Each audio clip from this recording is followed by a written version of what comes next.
would have a long conversation about how to deal with Mads Pedersen, and it could get crazy, especially on some of the focus turns that we've had. They've bitten a few, been over another round about 4.6. Is that the five to go marker that they've just been by? Slightly out of position, but 4.5 says the ticker, but 26 seconds, that is enough for them to hold this advantage. The way they're exchanging here, Sean, they're working beautifully. Yes, well, working real well together here, and you know, there's nobody wanting to skip a turn at the front, and you know, that is, I think, the ingredients of you know, going all the way. But with 26 seconds, 4.2 out, you know, unless they really start to look at each other, you know, right away, pretty much with 4 kilometres to go, when you get inside that final 2 kilometres, the chasers as well, they will lose half because they cannot see them out in front when you have that 26 plus seconds, and it's working out real well for the three here. The strongest men in that final after such a brutal day, you know, a break there, just contributing all the time. The three strongest men on that attack from Pedersen finds herself on the front. Well, Pedersen, let's not forget, was the only man in the breakaway that had a teammate with him, and if he does win today, Quinn Simmons will be very much a part of his success, Sean. Yes, well, I think that's always an important ingredient when you have teammates in the breakaway, and if you have a guy, you know, who keeps on pushing the pace and, you know, keep it going along, it's a big advantage. And today, you know, with the peloton being, you know, chasing and keeping them under control, that is more important in a situation like this break, because they were never allowed, you know, that big advantage at the earlier part of the stage, so they had to keep on working well together, and a teammate is of more importance in that situation.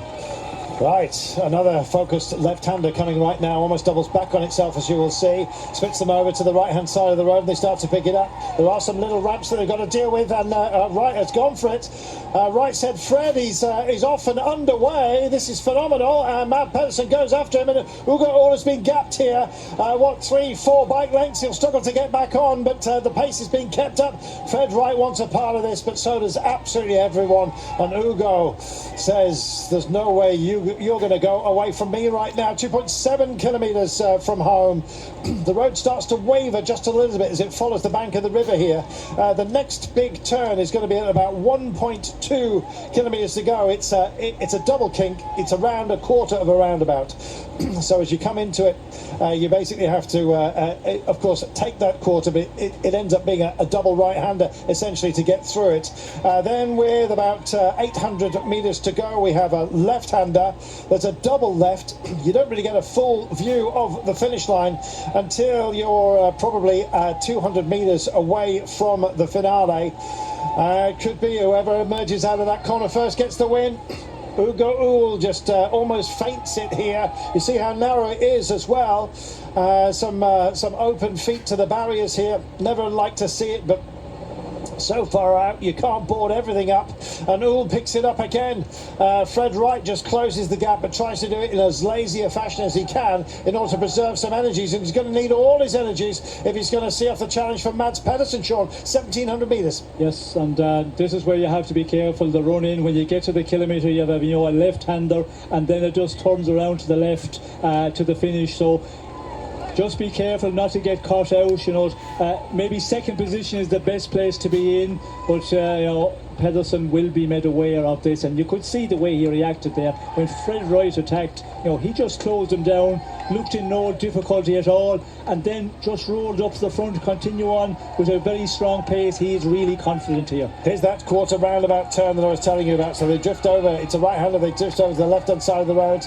There's the first phase of it. Sit it up just a little bit and lean it back in. Now then, 1300 metres. And this looks like Mads Pedersen's to lose, but you never know, Sean, at the end of a busy day that like we've had. And there is a little ramplet to this. Yes, well, I don't think he's going to lose if it's a straight-out sprint, unless in the final corners, you know, there's something goes wrong and he doesn't get a good run at it. But if Mads Pedersen gets a clean run at the finish, the way he's looking in these final kilometres, it doesn't seem that there will be anybody able to match him with the sprint that he has got. Here we go then, as we count him in. And count them home. It's the rise that waits them, and somebody is going to get knighted at the top of this one.